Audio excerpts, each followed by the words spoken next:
성경 말씀 히브리서 9장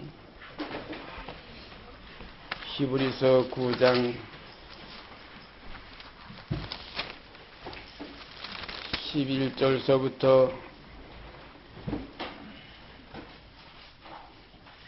15절까지 제가 읽습니다. 히브리서 9장 11절서 15절까지 읽습니다.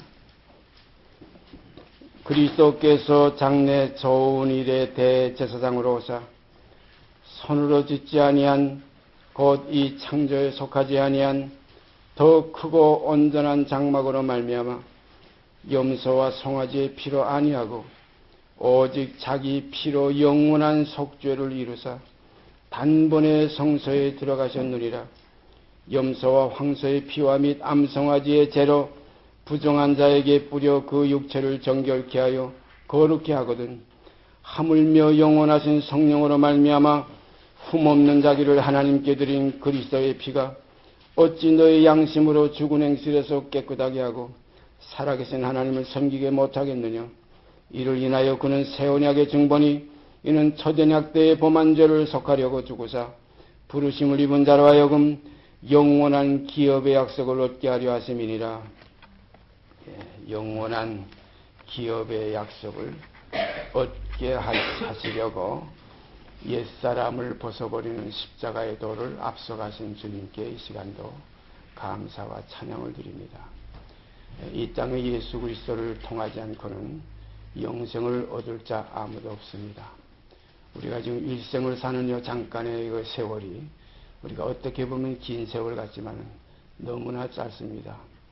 여러분 저기 올라오시다 보셨는지 모르지만은 지관 주식회사라고 저 지하에 있어요. 얼마나 많은 관이 하루에도 또 나가는지 많은 사람이 죽어갑니다. 한 번 죽는 것은 사람에게 정하신 것이요. 그 후에는 심판이 있으니 이와 같이 예수 그리스도께서도 그 심판을 통과하는 길을 우리에게 열어주셨어요. 그것이 곧 옛사람을 벗어버리는 길입니다. 십자가의 도예요. 유구른한 건 혈과 육은 하나님 나라 위협받지 못한다. 우리가 깊이 깨달아야 됩니다. 그러므로 사람이 거듭나지 아니하면 하나님 나라에 들어갈 수 없습니다. 일생이라는 건 잠깐이에요. 참 긴 것 같았는데 오늘 저 우리 김영재님 뵙고 벌써 70, 저도 이제 2년만 있으면 또 70 뒤따라가게 생겼어요. 인생이 70이요 강건하면 80이라. 험악한 세월을 보낸 옛날 사람들은 뭐 969세도 산 무드셀라도 있고, 또한 야곱은 바로왕 앞에 가서 내 나이 130년, 꽤 오래 살았지 130년. 그러나 험악한 세월을 보냈습니다. 내 나이 130년이 내 조상들의 나이에 미치지 못하나 그 130년이 험악한 세월이라. 예수님께서도 한날의 괴로움은 그날의 족하니라. 우리가 한날의 괴로움입니다. 우리가 삶이 고달프다. 사람들 스트레스가 많다. 이 생존 경쟁에 정말 피나는 노력들을 한다. 어제도 어떤 형제가 그래요. 이 전자계통은 하루가 지나면 옛날이라. 따라가려면 도저히 이건 뭐 밤잠 안 자고 따라가도 나가는 그것을 따를 수가 없다는 그런 말씀을 어제 나눠본 기억이 납니다. 여기에 새 언약의 중보 되신 예수 그리스도로 말미암아 영생을 얻는 이 길, 영원한 영생. 저는 이 영생에 대해서 언젠가도 말씀드렸지만 영생이 얼마나 길까? 영생이라 한 천년 될까? 한 만년 될까? 그건 다 유한된 거예요. 우리가 잘 아는 대로 많은 모임 속에서 어떤 하나의 환영이나 뭐 어떤 하나의 절기를 지킬 때, 뭐 광복절이라든가 뭐 이런 그 절기를 지킬 때 거기서 식순에 그런 거 있죠. 만세삼창이라는 거 있어요. 마지막에 일어나서 손을 들면서 만세 만세 만세 3번 삼창했습니다. 제가 어렸을 때도 그런 경험 여러 번 가졌는데 생각해 보세요. 만세라는 거 꽤 긴 것 같지요. 그러나 영생에서 보면은 잠깐 지나가는 전밖에 아닙니다. 그 하나님의 날은 하루가 천년 같고 천년이 하루 같다. 유한된 날이 아니다. 영생이다. 그래서 사망에서 생명으로 옮기는 이 길이 십자가의 도예요. 이 땅에 우리가 살면서 이것 놓치면 아무 소용없어요. 사람이 온 천하를 다 얻고도 그 목숨, 다시 얻는 이 목숨을 잃어버리면 무슨 유익이 있겠느냐. 오늘 이 시간 우리는 사람으로 태어난 걸 감사해야 합니다. 어떤 사람이 인터넷에 올렸는데 그렇게 올렸어요. 내가 소로 태어나지 않은 거 감사합니다. 내가 돼지로 태어나지 않은 거 감사합니다. 내가 사람으로 태어난 거 감사합니다. 사람으로 태어나서 예수 그리스도를 통해서 영생을 얻는 길을 알게 된 거 감사합니다. 이렇게 표현한 거 있어요. 예. 그건 물론 자기 인간적인 생각에서 나오는 계산이지만 하나님은 미리 벌써 그리스도 안에서 구원 얻을 자기 백성들을 미리 하신 대로 미리 정하시고 그 정하신 그들을 이제 복음으로 부르시고 부르신 그들을 의롭다 하시고 의롭다 하신 그들을 영화롭게 하시는 것이 이것이 아름다운 주님의 목적이요 주님의 소원입니다. 우리가 지금 다 그 안에서 오늘 또한 이렇게 히브리서 9장 11절에서 15절에 있는 말씀 여러 시간 지금 우리가 교제를 나누고 있는데 바로 여기에 내용이 뭐냐면 영원한 기업의 약속을 얻게 하려 하십니다. 영원한 기업의 약속. 이 내용에 대해서 깊이 생각해 보신 분들 계실 거예요. 여러분 속에 지금 한번 잠은 자다 펴보세요. 참으로 내가 영생을 얻었는가. 영원한 생명 그리스도의 영이 내 안에 계신다. 내가 이 일생뿐인가. 사도 바울도 그랬죠. 부활의 생명이 없다면 영생이 없다면 복음도 다 헛것이고 우리 전파하는 것도 다 헛것이고 우리가 전파하는 것이 거짓말이 된다. 왜냐하면 하나님이 사람을 살리셨다. 영원히 살 수 있는 영생의 사람을 하나 살리셨는데 그 사람이 누구냐? 우리 주 예수 그리스도시라. 참 놀라운 일입니다. 만약에 영원한 생명이 없다면 영생이 없다면 하나님이 그리스도를 다시 살리시지 아니하시리라. 그러므로 그리스도를 살리신 하나님께서 우리도 살리실 줄을 믿는 믿음 주신 걸 감사합니다. 예수를 죽은 자 가운데서 살리신 이의 영이 너희 안에 거하시면 문제는 여기 있어요. 예수를 죽은 자 가운데서 살리신 이의 영이 너희 안에 거하시면 예수를 죽은 자 가운데서 살리신 이가 너희 죽을 몸도 또한 살리시리라. 한 영입니다. 그래서 주와 합하는 자는 한 영이니라. 이 영이 여러분 속에 제 속에서 넘치기를 바랍니다. 이 세상에 이것 얻었으면 다 얻은 거예요. 이걸 얻은 사람들의 고백이 뭡니까? 하늘에는 주밖에 누가 내게 있으며 이 땅에서도 주밖에 나의 사모할 자 없습니다. 이 가운데서 우리가 은혜 가운데서 은혜 위에 은혜를 더하고 넘치는 그리스도의 사랑 안에서 남은 육체의 때 이제는 하늘의 소망을 두고 육신대로 살지 않고 영을 쫓아 사는 새 생명의 역사가 여러분과 제 속에서 넘치게 이루어지기를 바랍니다. 우리가 이 옛 언약이 되는 건 뭡니까? 이건 사망하고 상관된 언약이고 새 언약은 뭡니까? 이건 영원한 생명하고 상관된 언약이에요. 그래서 그리스도께서는 육체와 상관된 계명의 법을 쫓지 아니하시고 무궁한 생명의 능력을 쫓아 계셨다. 이것이 부활의 생명입니다. 새 생명입니다. 이전 것은 지나갔으니 보라 새 것이 되었다. 이것이 새 언약이에요. 이 옛 언약은 뭡니까? 의문에 속한 것, 돌 위에 새긴 것, 그림자입니다. 이건 하나의 몽학 선생입니다. 참것의 그림자인 손으로 지은 성전입니다. 이 참것의 그림자인 손으로 지은 성전에 주님이 들어가지 아니하시고 참장막, 더 좋은 언약을 쫓아서 참장막에 들어가서 아버지 보좌 우편에 앉으시는 데까지 이르렀습니다. 우리가 이 언약 안에서 우리의 생명이 날로 성장되기를 바랍니다. 이 생명을 성경은 새 생명이라고 했어요. 옛 생명은 어떤 생명입니까? 욕된 생명이에요. 자기만 사는 생명이에요. 그래서 첫 아담은 사한 영이 되었다 한 것 같이 마지막 아담은 살려주는 영입니다. 소중한 영입니다. 살려주는 영은 남의 죄를 대속할 수 있고 속죄해 줄 수 있는 영이에요. 귀한 영입니다. 1만 달란트 탕감받고 끝나는 영이 아니라 200배 하려면 탕감을 주는 영입니다. 모든 사람으로 더불어 화평함과 거룩함을 쫓는 영입니다. 이것이 없이는 아무도 줄을 보지 못하리라. 우리가 보통 사람을 볼 때도 장단점이 있지 않습니까? 장점이 있고 그 사람이 반드시 아무리 찾아봐도 아무리 나쁜 사람이도 그 속에 장점이 하나 있어요. 조그만 장점이 하나 있어요. 앞으로 우리는 장점을 보는 사람들이 되시길 바랍니다. 나는 단점을 보기 시작하면 이건 큰 마음이 여기서 부글부글 끓어올라요. 견딜 수 없어요. 우리가 어떤 사람들과 이렇게 일을 하고 대화할 때 어떻게 감정이 상할 때고 감정을 쫓아가다 보면 거기서 뭡니까?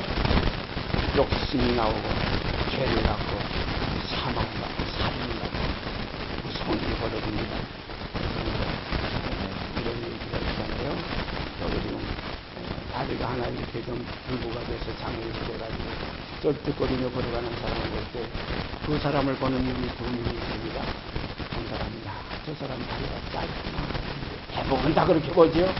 그러나 어떤 사람은 저 사람은 한 다리가 길어서 저렇게 볼 수 있습니다.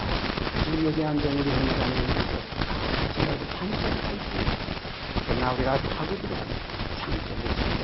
하나님은 우리 사람들에게 자기 형상대로 지으심을 받은 우리 사람들을 향해서 그 장점을 주십니다. 아들을 보내면 다 용접할 수 있는 그런 하나의 장점들이 있어요. 왜냐하면 우리 사람들의 마음속에는 영원을 사모하는 마음이 있어요. 영생을 사모하는 마음이 있어요.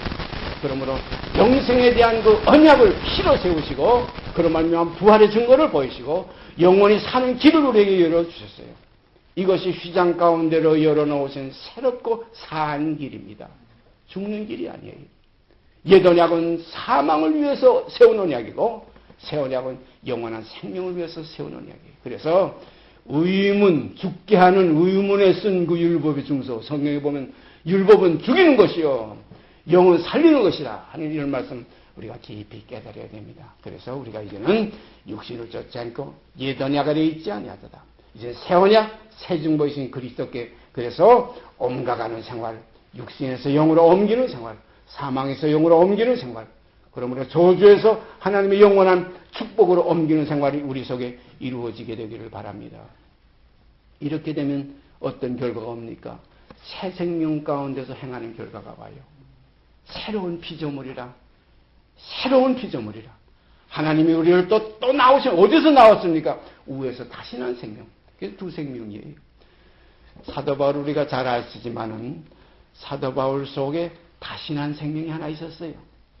그 생명을 사도 바울은 자기라고 표현을 안 하시고 그 사람들을 표현했어요.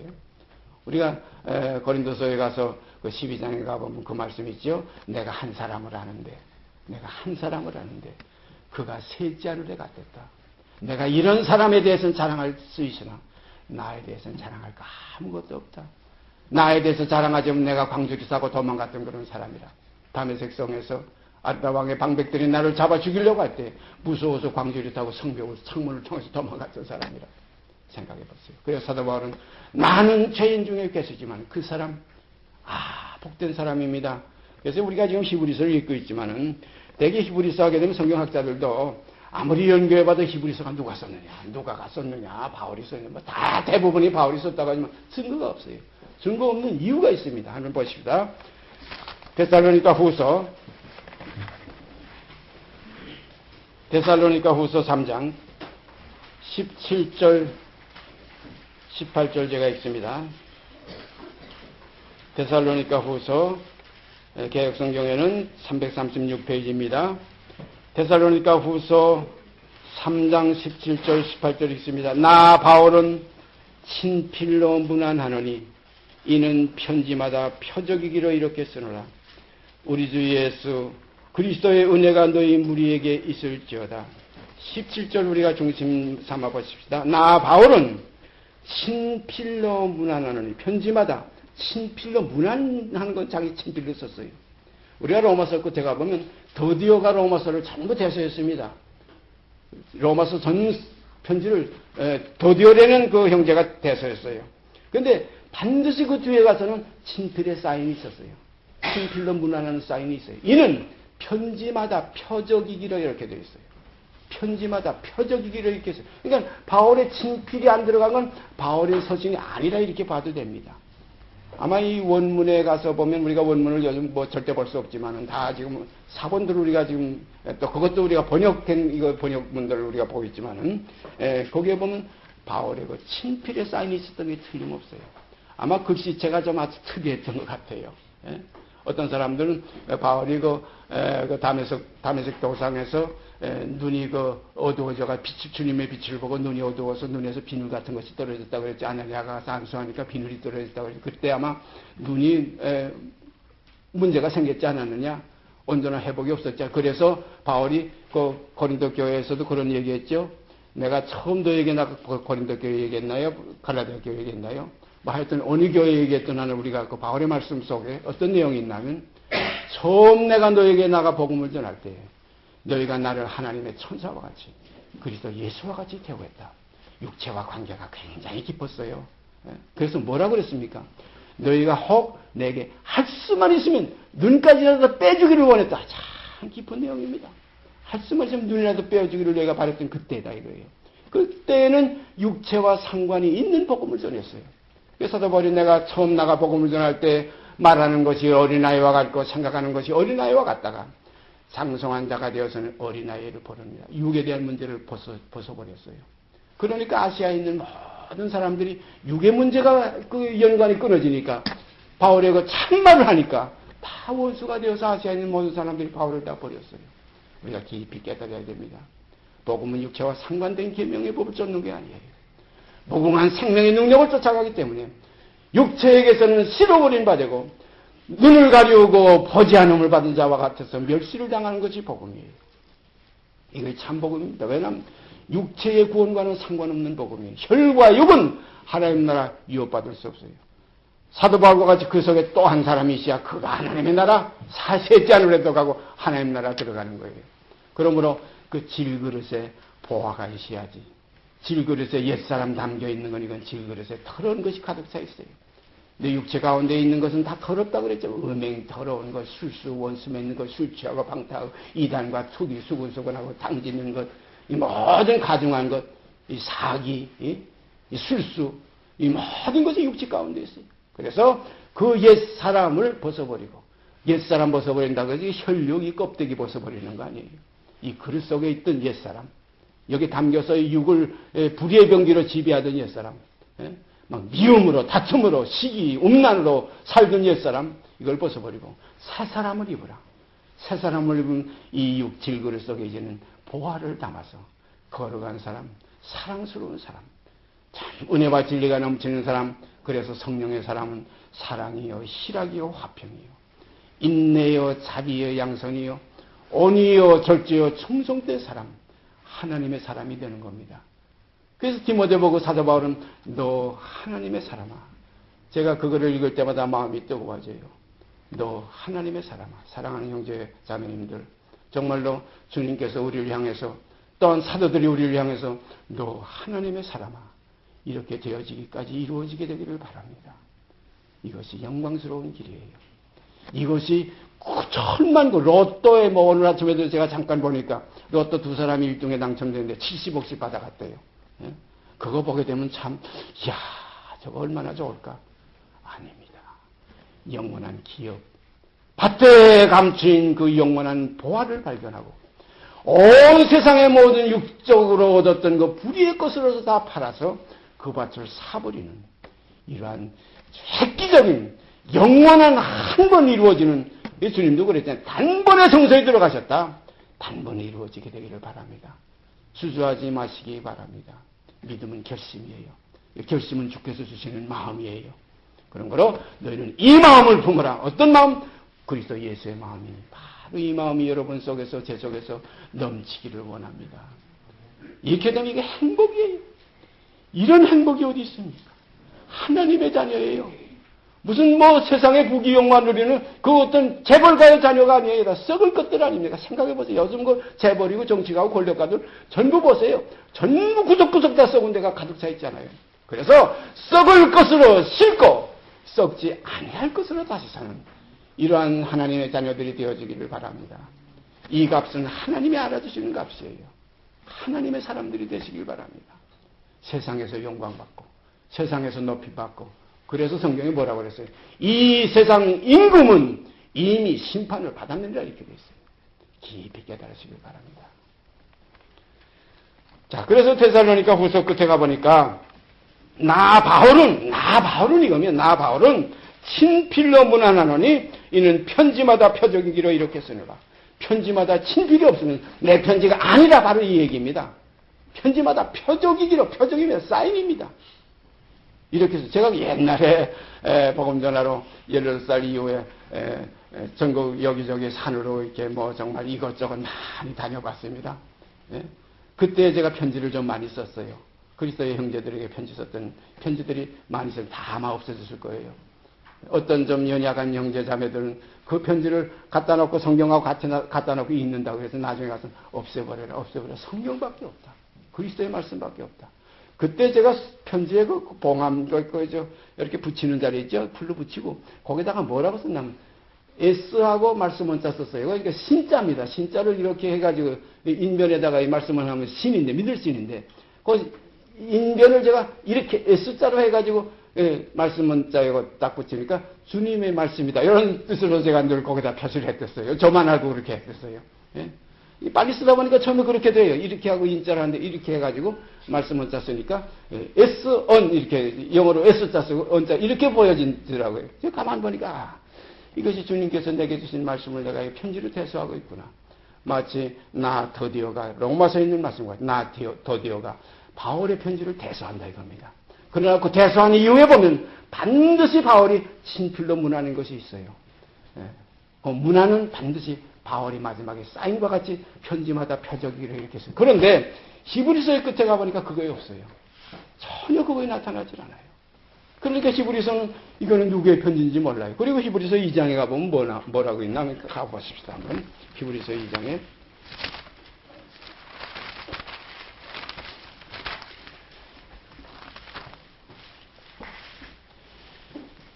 자, 2장 제가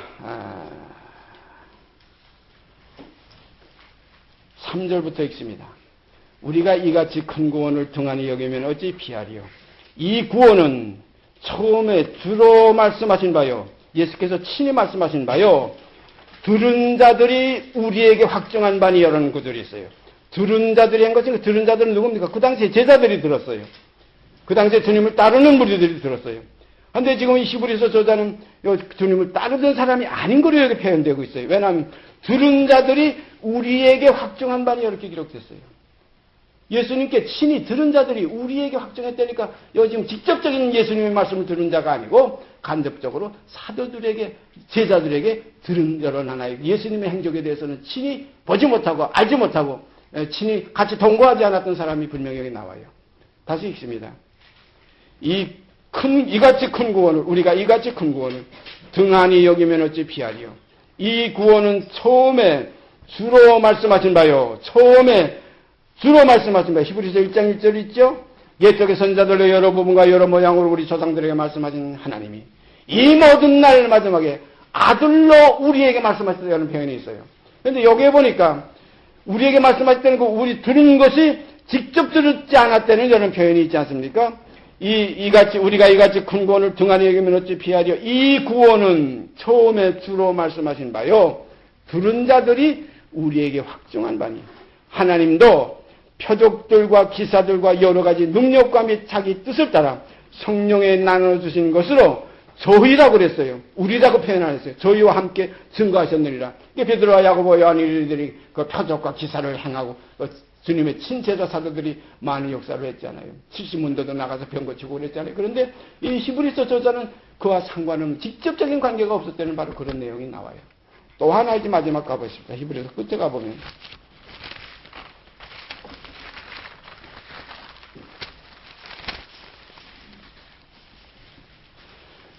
히브리서 13장 23절 24절 25절 석절이 있습니다. 제일 끝입니다. 히브리서 13장 우리 형제 디모데가 너인 것을 너희가 알라. 여기 보면 우리 형제 디모데라는 말이 나와요. 우리 형제 디모데가 너인 것을 너희가 알라. 그가 속히 오면 내가 저와 함께 가서 너희를 보리라. 너희를 인도하는 자와 및 모든 성도에게 문안하라. 이탈리아에서 온 자들도 너에게 문안하니라. 이탈리아는 로마입니다. 로마가 있는데요. 이탈리아에서 온 자들도 너에게 문안하니까 이탈리아하고 관계가 있는 이고 또 형제 디모데가 옥에 갇혔던 것이 틀림없어요. 우리 형제 디모데가 너인 것을 너희가 알라. 그가 속히 오면 내가 저와 함께 가서 너희를 보리라. 디모데와 함께 아주 친밀하게 다니는 사도 바울밖에 없었어요. 디모데는 사도 바울의 믿음의 아들입니다. 디모데도 아들이에요. 복음의 하나의 동력자입니다. 자, 그런데 여기 디모데를 형제라고 한 거 보니까 언뜻 우리가 생각하기엔 디모데는 아들인데, 아들이라고 했는데 어떻게 형제라고 됐느냐. 근데 형제라는 구절이 빌레몬서에 가보면 분명히 나와 있고, 디모데가 거기에 갇혔던 문제도 거기에 나와 있습니다. 히브리서 바로 위에가 빌레몬서인데 올라가 보십시다. 빌레몬서 1장 1절. 그리스도 예수를 위하여 갇힌 자된, 갇혔어요. 갇힌 자된 바울과 및 형제 디모데는 여기 나옵니다. 바울과 및 형제 디모데는 함께 갇혔어요.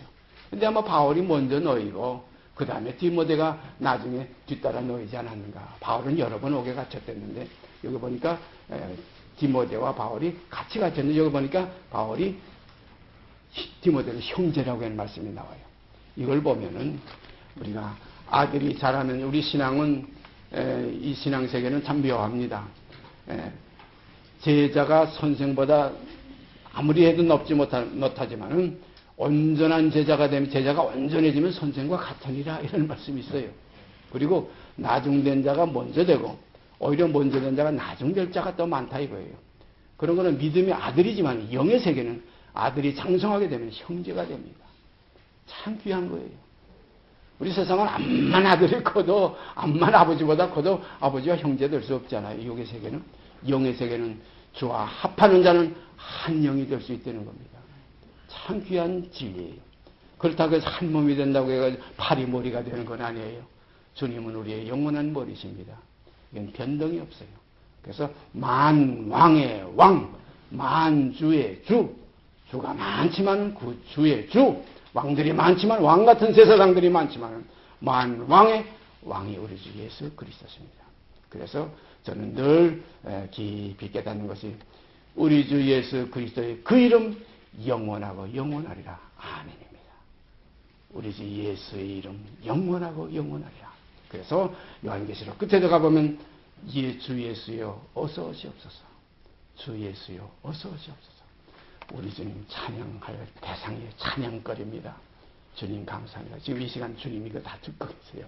주님 감사합니다. 주님 감사합니다. 영광 받으시고 우리 주님께 찬양 드립시다. 이것이 우리가 이 땅에 있는 동안 우리가 입술의 열매입니다. 이러한 생활이 신앙 생활이에요. 주 안에 있는 생활이에요. 자, 이런 것 보니까 이 히브리서는 사도 바울의 친필의 사인이 없었고, 또 가만한 내용을 보니까 히브리서에는 직접 사도 중에 쓴 기록이 아니라 그들에게서 들은 확증을 받은 이의 기록이다. 또 요 디모데 보고 형제라고 하고 옥에 갇혔던 여인을 빌레몬서에 가보니까 바울하고 연관된 것이요. 그러니까 틀림없이 바울의 기록인데 왜 바울이 친필이 없었는가? 이것은 우리가 아까 제가 처음에 말씀드렸던 대로 그 사람이 있었습니다. 어디 갔던 사람? 셋째 하늘에 갔던 사람이 있었어요. 그 사람이 내가 한 영을 아는데 이렇게 되지 않았어요. 가서 보십시다. 고린도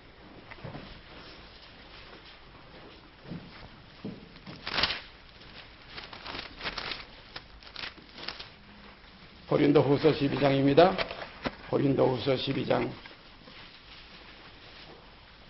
1절서부터 제가 읽습니다. 무익하나마 이건 뭐냐면 우리 육하고 관계된 얘기가 아니에요. 이건 참으로 어떻게 보면 무익한 겁니다.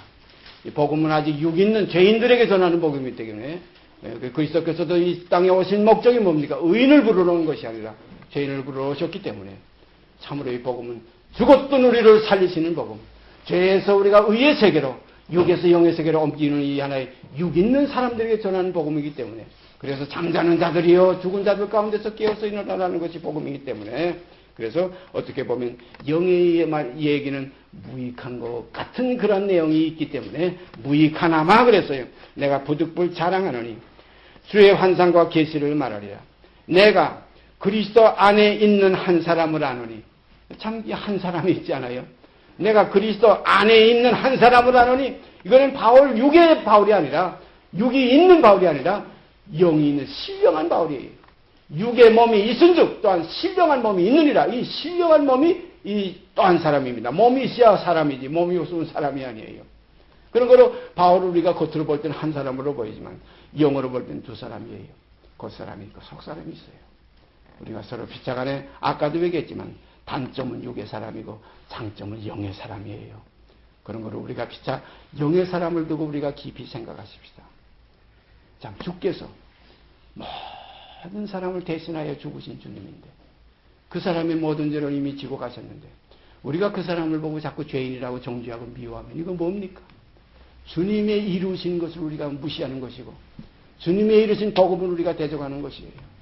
깊이 생각하십시다. 베드로가 고넬료에게 가라고 할 때에 그때 그 환상을 봤잖아요. 하늘에서 내려온 것이 뭡니까? 버저기 안에 네 개에 매여 쌓아놨는데 전부 가증스러운 것, 먹지 못하는 율법의 기록에 늘 비늘 없는 것, 그냥 그 sak임질 안 하는 것, 뭐 더러운 것, 뭐 당하 고슴도치 이런 것들이 가득 차 있었던 모양이에요. 베드로 보고 잡아먹으라고 그랬어요. 베드로가 아닙니다. 저는 어렸을 때부터 율법 안에서 이런 속된 것은 입에 대지도 않았습니다. 그때 하늘에서 뭐라고 말씀하셨어요? 내가 깨끗게 한 것을 내가 왜 속되다고 하느냐. 우리 모든 사람을 그리스도 안에서 보십시다. 우리가 정죄하지 않는 이 세계가 옵니다. 정죄하지 않는 하나님의 나라가 옵니다.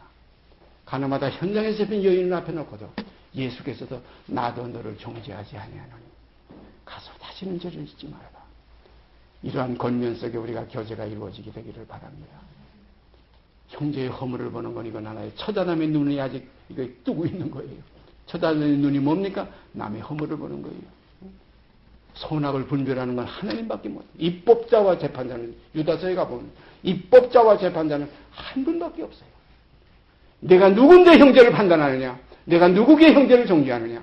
결코 우리는 형제를 판단하고 정죄하지 마시길 바랍니다. 형제뿐이 아닙니다. 모든 사람입니다. 내 가정, 남편, 아내, 자녀, 또 모든 하나의 친척 깊이 생각해 보십시다. 우리가 이제 중심으로 뜨겁게 형제를 사랑하게 되기를 바랍니다. 어떤 심장으로? 그리스도의 심장으로. 바울이 그런 표현을 한 거 있어요. 내가 그리스도의 심장으로 너희를 어떻게 사모하고 사랑하는지 성령께서 증인이시다 이렇게 표현했어요. 이런 생활 속에 들어가면 우리 속에는 하나님의 나라가 넘칩니다. 넘쳐 흐릅니다. 그 넘쳐 흐른다는 표현을 성경은 어떻게 했습니까? 배에서 생수의 강이 넘쳐 흐르리라. 이런 생활 좀 맛보게 되기를 바랍니다. 저는 가끔 그렇게 늘 충만하지 못하지만 가끔 넘치는 사랑이 넘쳐서 혼자 저 들판이나 산중에서 통곡할 때가 많아요. 감사합니다. 한마디 더 다른 거 표현할 거 없어요. 감사합니다. 주님 감사합니다. 넘치는 주체 못하는 그 감격이 넘쳐 흘러요. 말할 수 성경 보면 말로 할 수 없는 것. 이런 건 세상에 뭐 로또 뭐 70억 100억 1000억 다 이건 정말로 개똥이고 돼지똥이에요. 탐욕에서 정욕에서 오는 것들이에요. 육체를 향락을 위해서 있는 하나의 육체의 서욕이에요. 성경은 뭐라고 표현했습니까? 육체의 서욕은 성령을 거스리고 성령의 서욕은 육체를 거스리는 것이 이게 진리입니다. 왜냐하면 육이 이른다 어둠의 일들이에요. 제가 요 근방에 와가지고서 새벽마다 이제 한 시간씩 늘 했는데 요즘은 추워서 한 2, 3일 지금 돌지 못했는데요. 또 일도 바쁘고 피곤해가지고서 돌지 못했는데 저 장안평 쪽으로 나가다 보니까 중간쯤에서 아주 활락가가 있어요. 참 깜짝 놀랐어요.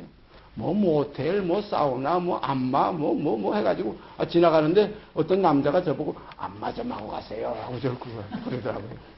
그래서 대답도 안 하고 이렇게 얼굴을 멀끄러미 쳐다봤더니 쑥스러워가지고 쑥 고개를 돌려요. 한다 안 한다 써지도 안 하고 자세히 들여다봤어요. 나이도 한 60 가까이 되는 그런 분인데 이게 이 세상입니다. 사랑하시는 여러분, 이 세상도 그 정욕도 지나가되 하나님의 뜻을 행하는 이만 남으리라. 하나님의 뜻을 행하는 이만 남으리라. 하나님의 뜻이 뭡니까? 그리스도 예수입니다. 나를 위해서 한 몸을 예배하셨도다. 보시옵소서 내가 하나님의 뜻을 행하러 세상에 왔나이다.